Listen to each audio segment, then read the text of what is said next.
오늘 본문 말씀을 가지고 이런 교회가 되게 하소서라는 제목으로 말씀을 전하겠습니다. 그의 시간 되기를 간절히 바랍니다. 우리 제목을 함께 따라 하시겠습니다. 이런 교회가 되게 하소서. 한 번 더 따라 하시겠습니다. 이런 교회가 되게 하소서. 네, 고맙습니다. 감사합니다. 오늘은 우리 교회가 창립 45주년인 되는 창립 기념 주일입니다. 따라서 오늘은 지난 45년 동안의 우리 교회의 사역을 점검해보고 또 앞으로 우리 교회가 무엇을 더욱 힘써 열심히 해야 할지를 생각하며 은혜를 나누고자 합니다. 큰 은혜 시간이 되기를 간절히 주의 이름으로 축복합니다. 그런데 우리가 무엇인가를 점검하고 생각하려 할 때는 기준이 되는 모범 사례를 찾아서 그 모범 사례와 비교를 해보면 우리가 무엇을 잘하고 있는지 또 무엇을 잘못하고 있는지를 잘 점검하고 또 분별할 수가 있습니다. 자, 그렇다면 오늘 우리가 우리 교회와 비교해 볼 그럼 모범 사례, 모범 교회는 어떤 교회일까요? 무슨 교회일까요? 그런데 이것에 대해서 찾는 것을 그렇게 걱정할 필요는 없습니다. 왜냐하면 진리인 성경 말씀을 보게 되면 아주 모범적인 교회를 우리가 어렵지 않게 찾을 수가 있기 때문입니다. 오늘 본문 말씀에서 그 모범적인 교회, 오늘 우리가 비교해 볼 교회를 찾을 텐데 그 교회를 소개할 텐데 그 교회 이름이 바로 안디옥 교회입니다. 따라서 오늘은 이 안디옥 교회와 우리 교회를 비교해보며 우리의 지난 45년간의 사역을 점검하고 앞으로 우리 교회가 무엇에 더욱 힘써야 할지를 말씀드리겠습니다. 큰 은혜 시간이 되기를 다시 한번 간절히 주의 이름으로 축복합니다. 물론 이 짧은 설교 시간 동안 지난 45년의 사역을 점검하고 또 앞으로의 비전을 말씀드린다는 것이 결단코 쉬운 일이 아닙니다. 불가능에 가깝습니다. 하지만 성령 하나님께서 오늘 말씀 가운데 함께 하시면 우리의 큰 깨달음이 있을 것이고 은혜가 될 줄로 믿습니다. 자, 이제 본격적으로 말씀을 드리겠습니다. 이를 위해서 먼저 안디옥 교회가 어떤 교회였는지에 대해서 설명부터 해드리겠습니다. 안디옥 교회가 세워진 이 안디옥이라는 도시는 오늘날 터키 남동부에 있는 도시로 오늘날에는 시리아와 국경을 마주하고 있는 도시입니다. 그런데 이 성서시대 주후 1세기 이 사도행전 본문 말씀에 쓰일 당시에 이 안디옥은 아주 로마 제국 안에서도 큰 대도시였습니다. 주후 1세기 이 안디옥은요, 수리아의 안디옥은 이탈리아 반도에 있는 로마 그리고 이집트에 있는 알렉산드리아 다음으로 로마 제국, 거대한 로마 제국 안에서도 세 번째로 큰 대도시였습니다.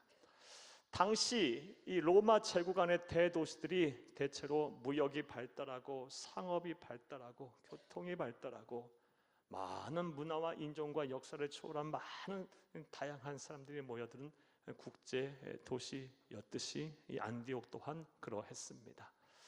특별히 안디옥은 그 어떤 도시보다도 물자와 재화가 아주 풍부한 도시였고 그로 인해서 다양한 유흥업들이 발달했으며 다양한 곳에서 많은 인종들이 모여들었기에 그들이 섬기는 신들을 모신 신전 또한 참으로 많았다고 합니다. 그래서 당시 사람들은 이 수리아의 안디옥을 가리켜서 황금의 도시, 세속 도시라고 표현을 했다라고 합니다. 그런 도시에 세워진 교회가 바로 안디옥 교회입니다.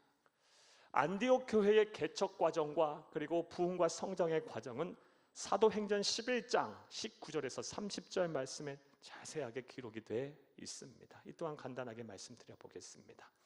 사도행전 7장 말씀을 보게 되면 이 예루살렘 교회가 큰 핍박을 받게 됩니다. 그 핍박과 박해 속에서 예루살렘 교회의 7집사 중에 하나였던 스데반 집사가 순교를 해요. 그리고 그 일을 기점으로 해서 예루살렘 전역에 예수를 믿는 그리스도인들이 큰 어려움을 당해요. 그리고 그 어려움들을 피해서 예루살렘을 떠나서 수많은 그리스도인들이 세계 각국으로 흩어져 신앙의 자유를 찾아가게 됩니다. 그런 사람들 가운데 구브로, 그러니까 오늘날로 말하면 키프로스 공화국, 그리고 구레네, 오늘날로 말하면 북아프리카의 리비아 지역에 거주하던 이방인들 중에서 예수를 믿는 그리스도인들이 북으로 신앙의 자유를 찾아가다가 수리아의 안디옥이라는 곳에 정착하게 됐고, 그곳에 서로 모여서 교회를 세웠으니 그 교회가 바로 안디옥 교회입니다. 그런데 이 안디옥 교회는 유대인 그리스도인이 아닌 이방인 그리스도인에 의해서 세워진 교회임에도 불구하고 큰 부흥과 성장을 하였어요. 아주 모범적으로 교회가 건강하게 성장을 하였어요. 그리고 그 소식을 누가 듣게 되느냐? 예루살렘 교회, 모든 초대교회의 모교회라고 할 수 있는 예루살렘 교회에 있었던 사도들이 듣게 됩니다.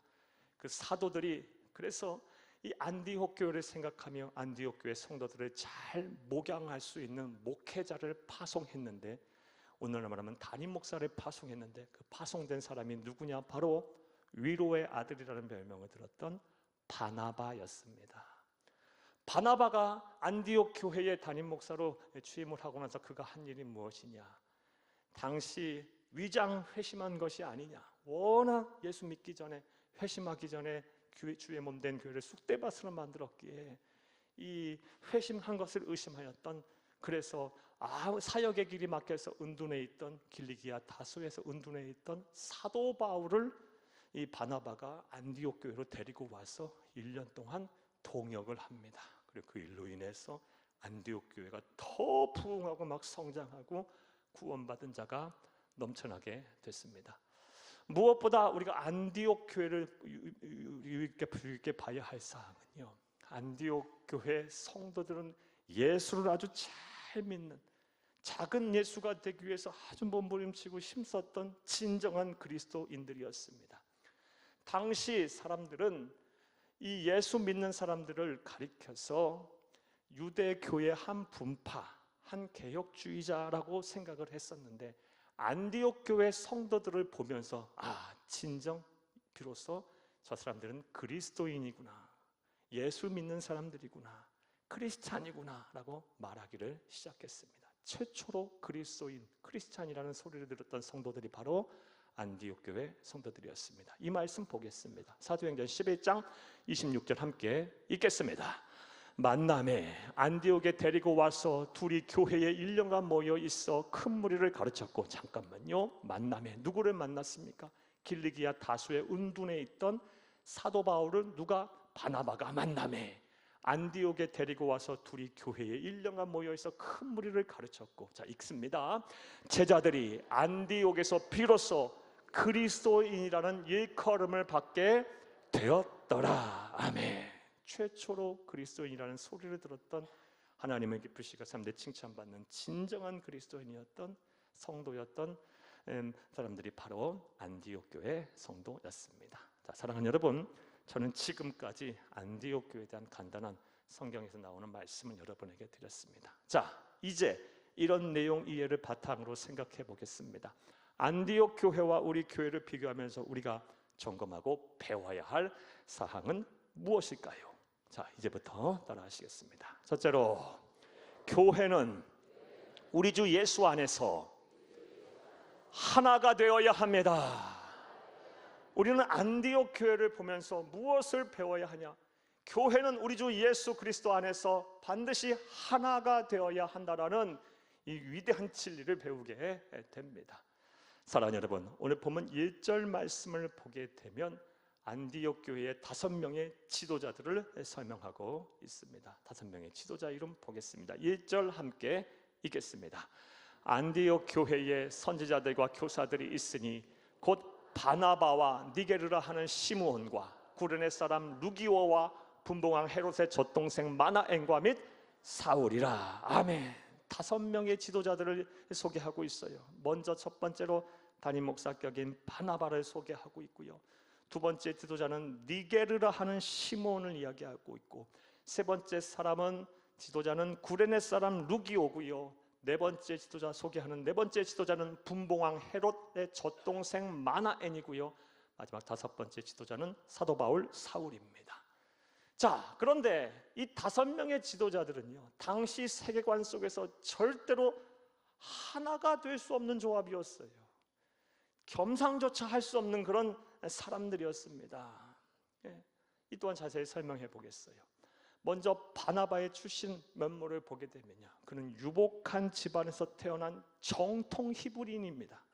정통 유대인입니다. 또 두 번째로 니게르라 하는 시몬은요, 니게르는 니그로라는 뜻이에요. 흑인이에요, 흑인. 그리고 세 번째 구레네 사람 루기오는 라틴어의 이름이에요. 정통 로마인이에요.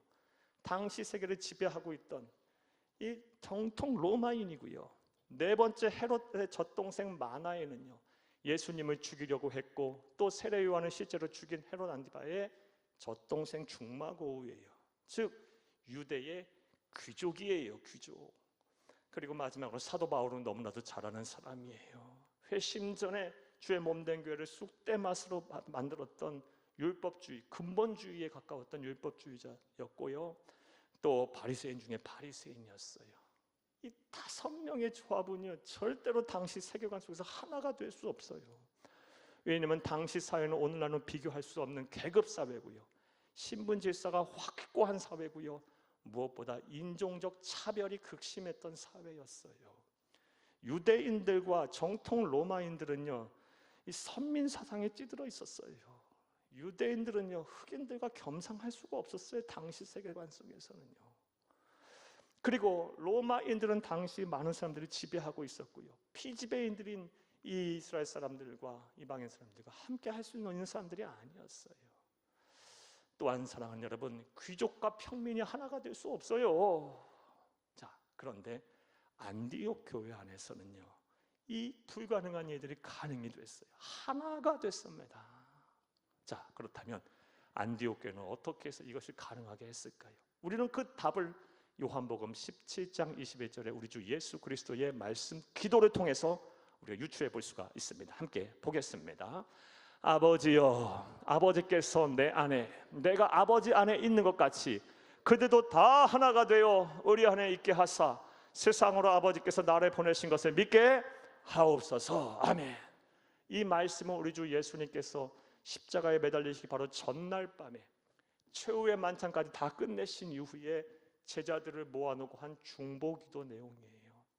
요한복음 17장 전체가 예수님의 중보기도를 해서 대제사장의 기도라는 표제가 붙어있는 장인데요, 예수님께서는 당신 자신에게 가장 기도가 필요한 시점에도 당신 자신이 아닌 제자들을 위해서, 심지어 예수 다시 오실 때까지 이 세상에 존재할 모든 성도들, 우리까지 포함한 모든 성도들을 위해서 중보하며 기도하셨는데, 그 중보 기도하신 내용 중에 핵심이 뭐냐? 하나가 되게 해달라. 성부, 성자, 성령 삼위일체가 하나이듯이 예수를 그리스도 믿는 모든 성도들이 하나가 되게 해달라.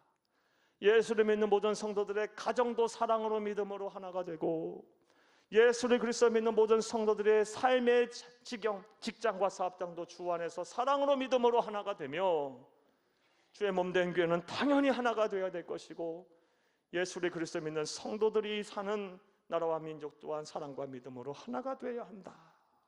하나가 되어야 한다라고 중보기도 하셨어요. 사랑하는 여러분, 그리고 안디옥 교회 성도들은 이러한 예수님의 마음, 예수님의 기도를 잘 알았던 겁니다.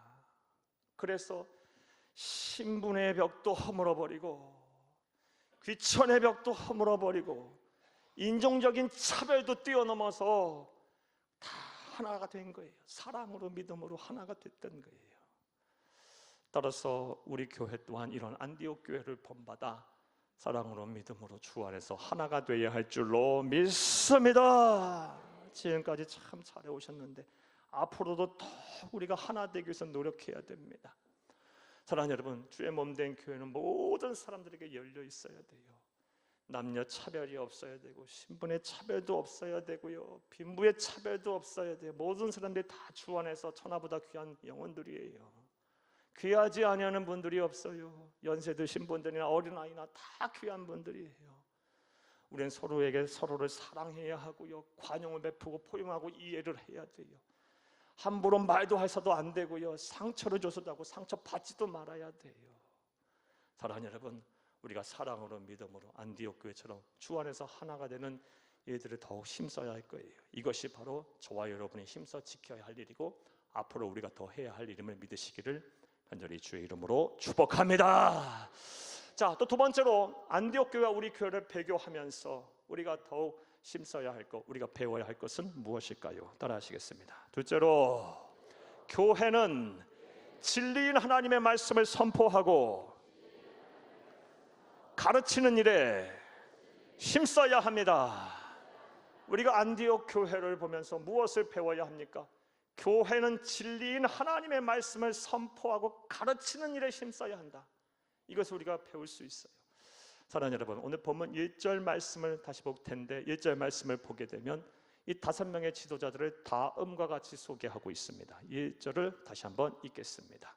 안디옥 교회의 선지자들과 교사들이 있으니 곧 바나바와 느게르라 하는 시므온과 구레네 사람 루기오와 분봉한 헤롯의 젖동생 마나엔과 및 사울이라. 아멘.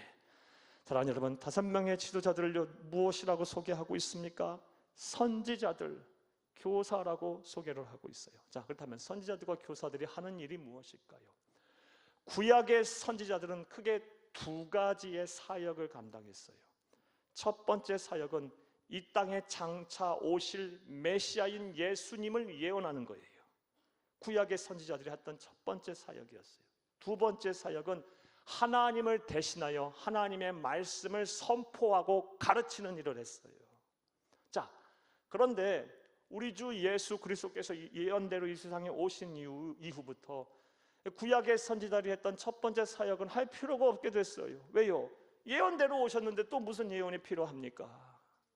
따라서 선지자들, 구약의 선지자들은요, 어떤 일에 집중을 했느냐? 하나님을 대신하여 하나님의 말씀을 선포하고 가르치는 일에 집중했던 거예요. 이것은 구약의 선지자 중에 마지막 선지자라고 말할 수 있는 세례 요한을 통해서 잘 알 수 있어요. 세례 요한은 우리가 잘 알다시피 예수님보다 6개월 먼저 태어나서 예수님께서 이 세상에 오셔서 하실 일을 예비하는, 사람의 마음을 평탄케 하고 마음의 밭을 준비하고 우리 주님께서 마음껏 사역을 하실 수 있도록 그 길을 예비하는 일을 감당했어요. 그러면서 그가 했던 말들, 그가 했던 일들이 무엇이에요? 회개하라, 천국이 가까웠느니라. 하나님의 말씀을 대언하면서 하나님의 말씀을 선포하고 가르치는 일에 집중했어요. 그러므로 안디옥 교회의 선지자들, 교사들 또한 하나님의 말씀을 가르치고 전하고 진리인 말씀을 선포하는 일에 열심을 다했으리라고 봅니다. 즉 안디옥 교회는 말씀 중심 교회, 교육 중심의 교회였던 것입니다. 그런데 이런 안디옥 교회의 면모는 당시 초대교회 쪽에서는 아주 획기적이며 파격적이고 한 패러다임을 전하는, 패러다임 시프트를 일으키는 그런 모습이었을 거라고 생각이 돼요. 왜냐하면 당시 교회는 인류 역사에 처음 태동된 시점이기 때문에 성령 하나님께서 물붓듯이 막 은사와 능력을 부어주셨을 때예요.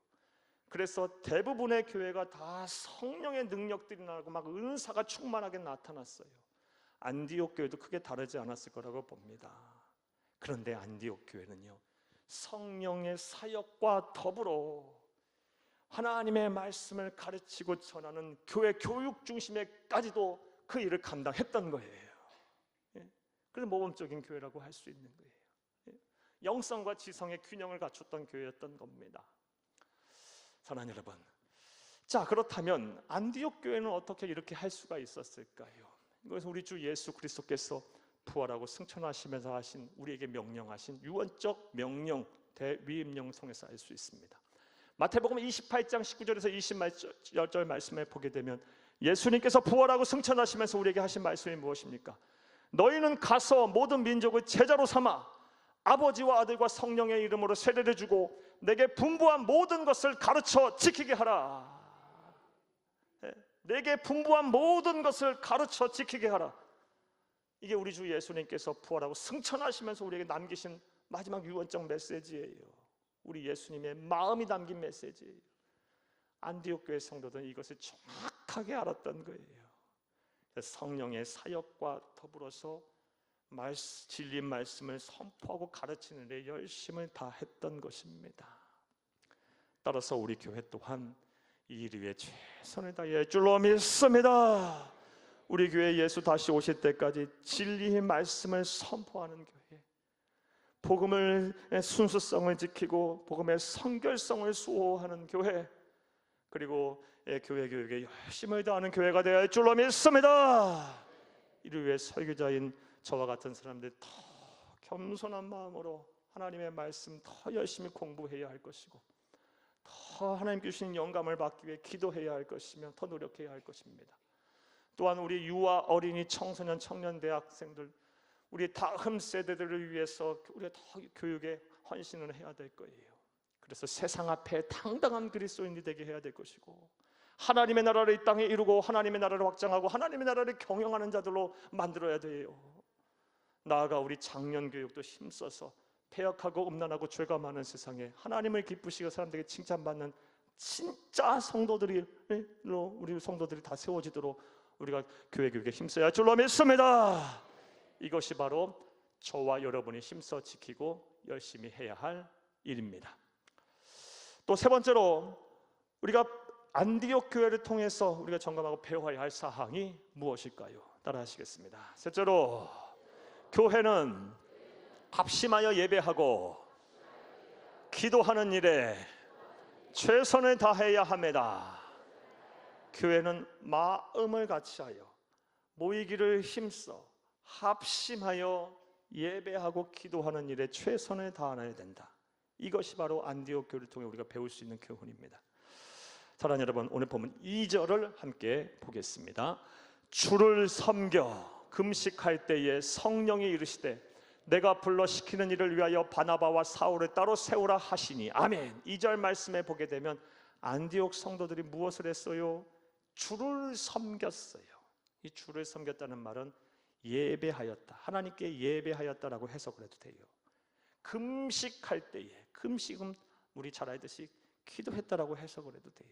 그러니까 그들은 예배하고 기도하였더니 성령께서 말씀하셔서 마땅히 해야 할 일을 하게 하셨어요. 자, 이처럼 안디옥 교회는요, 예배하고 기도하는 일에 열심을 다했던 교회입니다. 그런데 이들의 예배와 기도의 형태를 보면서 우리가 놓쳐서는 안 되는 중요한 사실이 있습니다. 이들은 혼자서 예배하고 혼자서 몰래 기도하는 성도들이 아니었어요. 물론 그런 기도도 했을 수 있겠죠. 하지만 오늘 본문 성경에서 사도행전에서 말하고 있는 안디옥 교회의 예배와 교회의 기도의 모습은요, 개인이 홀로 조용히 잠깐 하는 예배와 기도가 아니고 함께 모여 마음을 같이하여 뜻을 같이하여 시간을 구별하고 장소를 구별하고 마음의 준비를 해서 함께 예배하는 그런 예배를 말하고, 함께 기도하는, 부르짖어 기도하는 기도를 말해요. 이것은 어떻게 알 수가 있느냐? 사랑하는 여러분, 한글 성경 번역본에는 없는 헬라어 원어 성경을 보게 되면요, 2절 앞에 분명한 주어가, 생략된 주어가 있어요. 그들이라는 말이 있어요.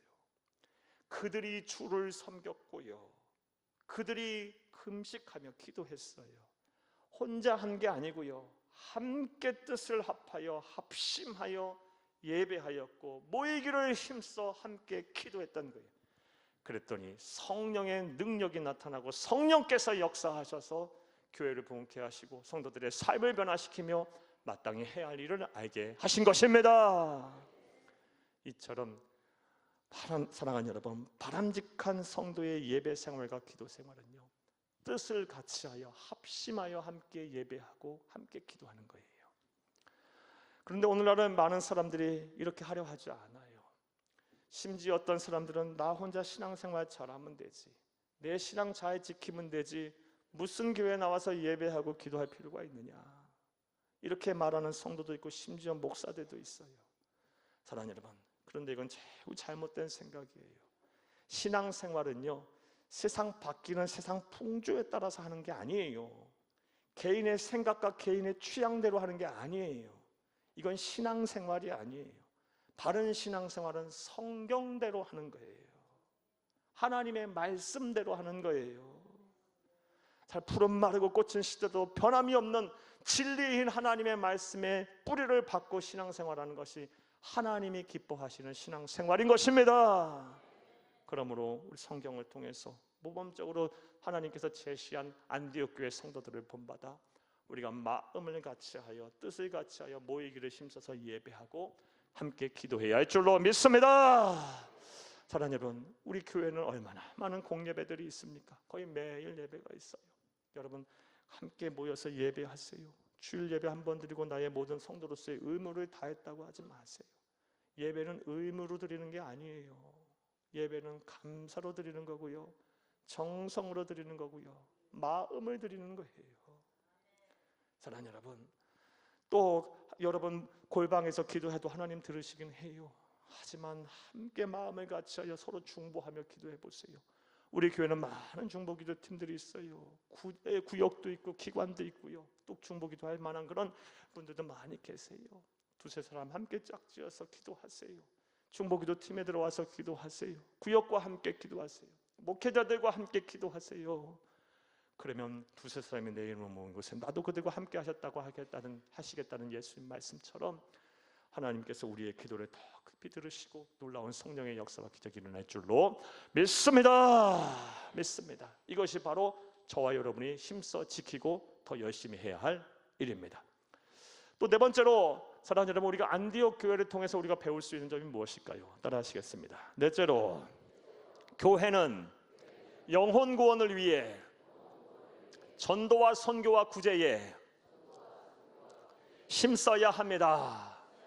교회는 영혼 구원을 위해 전도와 선교와 구제에 힘써야 한다는 것을 우리는 안디옥 교회를 통해서 배울 수가 있습니다. 사랑하는 여러분, 안디옥 교회가 교회 사적으로 볼 때 큰 공헌을 한 것, 큰 공헌한 점이, 뚜렷한 공헌한 점이 있는데 그것이 무엇이냐? 모든 교회 가운데 이방인들 선교를 위해서 최초로 선교사를 파송한 교회가 바로 안디옥 교회입니다. 사랑하는 여러분, 오늘 보면 2절과 3절을 함께 보겠습니다. 주를 섬겨 금식할 때에 성령이 이르시되 내가 불러 시키는 일을 위하여 바나바와 사울을 따로 세우라 하시니 이에 금식하고 기도하고 두 사람에게 안수하여 보내니라. 아멘. 안디옥 교회는 자기 자신들만이 받은 은혜와 복을 간직하는 그런 교회가 아니었어요. 받은 은혜와 복을 세상을 향해 흘려보낼 줄 아는 그런 교회였어요. 모범적인 교회였던 거예요. 사랑하는 여러분, 그래서 선교에 힘썼고 전도에 힘썼고 또 영혼 사랑하는 마음이 있어 구제도 힘썼을 줄로 봐요. 생각이 됩니다. 그런데 생각해보면 이것은 너무나도 당연한 거예요. 사랑하는 여러분, 예수 그리스도 안에서 하나가 되기에 힘쓰고 진리인 하나님의 말씀을 선포하고 가르치기에 힘쓰며, 사랑하는 여러분, 합심하여 예배하고 기도하면요 반드시 성령께서 은혜와 복을 차고 넘치도록 주세요. 사람들마다 막 기쁨이 충만케 하시고요, 영혼을 사랑하는 마음, 막 견딜 수 없는 마음을 주세요. 나는 구원받아 이렇게 기쁜데 구원받지 못한 사람, 힘들고 어렵게 사는 사람 보면요 막 마음이 아프고, 그 사람 도와주지 않으면 견딜 수가 없고, 사랑하지 않으면 참을 수가 없고, 내 것 나누어 주지 아니하면 힘들어서 못 살 정도 같아요. 하나님 아버지의 마음이 그 마음이니까요. 죄송하지만 여러분에게 한번 여쭤보겠어요. 여러분에게는 이 마음이 있으십니까? 구원받은 건강한 성도, 진정한 성도, 예수님이 찾으시고 세상이 찾는 진짜 그리스도인의 마음은요, 내가 받은 은혜 나 혼자 간직하고 살려 하지 않아요. 그거 귀찮아하지도 않아요. 세상을 향해 자꾸 은혜와 복을 막 흘려보내려고 해요. 영원한 사망을 향해 달려가는 사람은 그 영혼이 불쌍하게 느껴져서 그 사람에게 기도하게 되고 전도하고 선교에 매진하게 되고요, 어렵고 힘들게 사는 사람 하나라도 한 푼이라도 더 쥐어주려고 하고 내 것이라도 벗어주고 싶어 하고요, 나눠주고 싶어 해요. 바쁘다고요? 안 바쁜 사람이 어디 있어요? 힘들다고요? 안 힘든 사람이 어디 있어요? 요즘 세상 사람들 중에서요. 우리에게 마음이 없어서, 하나님 아버지의 마음이 없어서 그래요. 안디옥 교회 성도들에게는 이 하나님 아버지의 마음이 가득했기 때문에, 예수님의 마음이 가득했기 때문에, 진정한 그리스도인이었기 때문에 자신이 받은 은혜와 복을 세상에 흘려보냈던 거예요. 영원 사랑, 영원 구원에 힘썼던 교회인 것입니다. 따라서 저와 여러분 또한, 우리 교회 또한 이 일에 힘써야 할 줄로 믿습니다. 다행스러운 것은 우리 교회는 창립 때부터 오늘날 이르기까지 그래도 영혼 구원, 영혼 사랑에 힘썼던 교회예요. 힘써온 교회예요. 전도와 선교 구제에 힘썼던 교회예요. 하지만 우리가 이 상태에 만족해서는 절대 안 됩니다. 자만해서도 안 됩니다. 왜냐하면 마지막 때 말세에 주의 몸 된 교회를 향한 하나님의 뜻은요, 다시 말해 시대적인 사명은 영혼 구원이기 때문이에요. 사랑하는 여러분, 교회가 아니고 누가, 무슨 단체가, 무슨 조직이 영혼을 구원하겠습니까? 하나님께서는 교회를 사랑하세요. 그래서 사랑하시는 거예요. 교회만이 세상의 소망이다라고 그래서 말씀하시는 거예요. 그런데 그런 하나님 아버지를 실망시켰어야 되겠어요?